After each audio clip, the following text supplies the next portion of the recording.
வணக்கம் அன்பர்களே.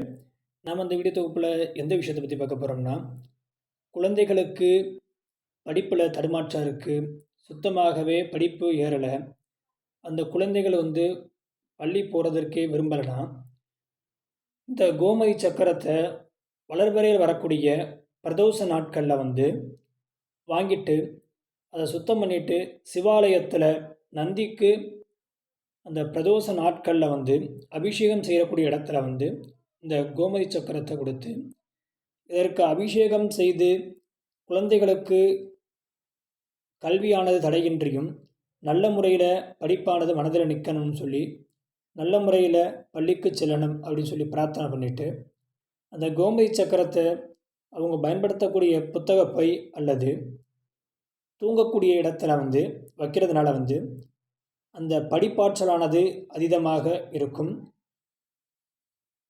மேலும் தடையின்றி படிப்பானது ஏறும்.